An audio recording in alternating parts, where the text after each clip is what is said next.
A very good morning to all of you all. Now we will start with the chapter number first only. We are continuing with this chapter, our constitution. This is the next part of the chapter. On page number 13, the Constituent Assembly at work. Okay, election of its president. Now they have to elect a president for this Constituent Assembly. Okay, so how these elections held? The Constituent Assembly started its work on 9th December 1946.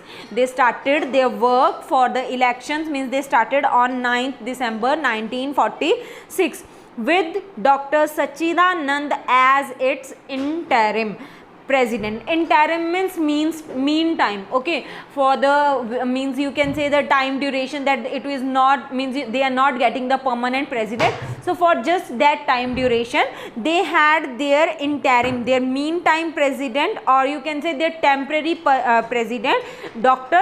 Sachidanand. So just after 2 days, okay, that is on 11th December 1946, Dr. Rajendra Prasad was elected as the permanent president of the Constituent Assembly. So Dr. Rajendra Prasad, he was elected the permanent president. Nehru's objectives resolution. Resolution, you can say decision also. Okay, Jawaharlal Nehru moved the objectives resolution in the assembly on December 13, 1946, which contained the following main points. Okay, some decisions were taken by Pandit Jawaharlal Nehru. So what he did, he kept his decisions in the assembly on December 13, 1946, and the some main points were there. India shall be an independent sovereign republic. Okay, India, it should be independent. Okay, sovereign republic means India, it is not under any, means they are not under any government or any rule. Okay, and they are having their own constitution. Okay, they are not following someone else's constitution.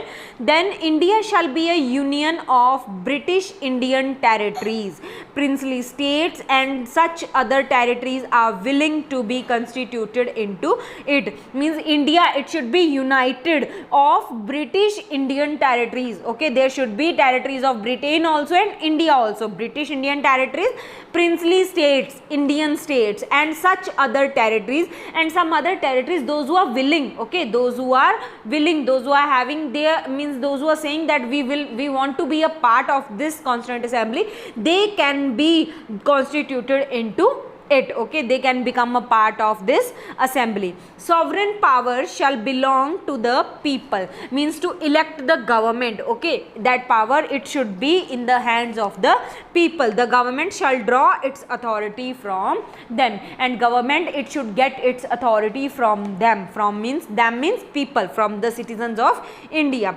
Justice, social, economic and political equality of status, means everybody, it should be in the of law, socially, financially, means economically or politically, everybody should be equal. Everybody should have equal status.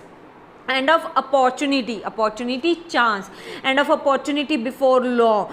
Freedom of thought, expression, belief, faith, worship, vocation, association and action shall be guaranteed to the all the people. Here means opportunity before law. Everybody should get opportunity, a chance. Okay, before law means if anybody has done some crime, okay, so he is there. Oh, everybody should get have a chance to speak whatever he wants to say. Okay, so everybody should get that chance. Freedom of thought, of expressions, of belief, of faith, means whatever you want to do with whomever you want to worship. Okay, in whomever you want to have your faith, in temples, in gurudwaras, in mosque, whatever. Okay, you can choose your own career. You are free to choose your own career. You can make your own association, means your company, whatever you want. Okay, or an organization, and what action shall be guaranteed to all the people. And these it should be having all the people who should have this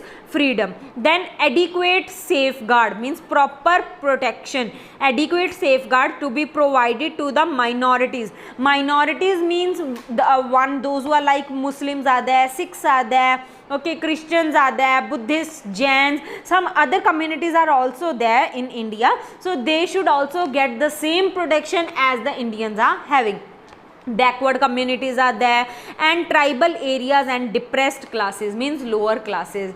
Don't think that they are lower classes, they are not rich, this and that. So everybody should have the same type of protection to safeguard India's integrity of the territories and its own sovereign rights on land, sea and air according to justice and law of civilized nations. Means everybody is having freedom, everybody is having their rights, okay, on land also. Everybody is sharing land, okay, everybody is staying on land, everybody wherever he want, means he is taking air, okay, everybody is breathing now, so everybody is taking air also, so no charges are there, okay, means for if so you can say that for other communities charges are there, no, these things are not there. So then India shall make its full and willing contribution to the promotion of world peace and welfare of mankind. Means anything that is done, that should be done for the country's peace and for the welfare of mankind, means for the development, okay, so everything should be done for that. Then this resolution was passed on January 22, 1947. This he came out with this decisions or with these points on December 30, 1946. By January 22, 1947, these resolutions were passed. Thereafter, it remained the guiding light for the making of our constitution. So these points that helped the members of the Constituent Assembly to make the constitution. Then the drafting committee. The drafting committee, the Constituent Assembly appointed 14 committees. The Constituent Assembly, it appointed 14 committees, 14 different committees were made, and 4 subcommittees were made of its members to examine different aspects, mean different points, different points were given to every committee, okay, so they have to work on that points. Of these committees, the most important was the drafting committee. The main committee among these committees, among the 14 committees was the drafting committee. What was the function of the drafting committee? To prepare a draft constitution, okay, they have to prepare a draft constitution, appointed on 29th August 1947. So this committee, it was appointed on 29th August 1947. This committee was headed, the main head, or the you can say the chairman of this committee was Dr. B.R. Ambedkar. The other members of the drafting committee were N. Gopalaswamy Iyengar, Alladi Krishna Swamy Iyer, K. M. Munshi and Syed Muhammad Sadullah. Mr. B. N. Rao, he was the secretary of the Constituent Assembly. On 21st February 1948, it presented its first report to the draft constitution to the Constituent Assembly. So first draft constitution, it was presented or it was shown to the Constituent Assembly on 21st February 1948. Then the passage of the constitution, means how it passed, how it got its approval. Each article of the draft constitution was discussed and fully debated in the Constituent Assembly from 15th November 1948 to 17th October 1949. Nearly you can say it was till 10 to 11 months there was a discussion for this draft constitution, okay, discussions were made, debates were there, okay, so for it was nearly 10 to 11 months the discussion it followed. So after the discussion from 14th November 1949 to 26th November 1949, the final decision on the draft constitution was held, okay, so it took nearly you can say 10 to 12 days you can say, okay, so it took nearly 10 to 12 days to take the final decision on this constitution. the constitution was adopted and enacted. So it was adopted on 26th November 1949. On this date they thought that they will follow this constitution. When it received the approval, it got its approval on 26th November 1949 of the president, means president's sign was there on the constitution of the Constituent Assembly, Dr. Rajendra Prasad, who was the president, and other members of the Constituent Assembly, all of them had signed on the constitution. It was enforced, okay, it came into existence, it was enforced on 26th January 1950. Now date of enforcement and its significance. Though Indian constitution received the president consent approval, means on on 26th November, but it was enforced on 26th January, as this date has a historical significance in the history of the freedom struggle of India. At this date it is mentioned in the history also, okay, it is having historical importance also. Lord Irwin announced in October 1929 a vague, means unclear offer, that offer was not clear to Indians, of dominion status for India in an unspecified future, and a round table conference to discuss a future constitution.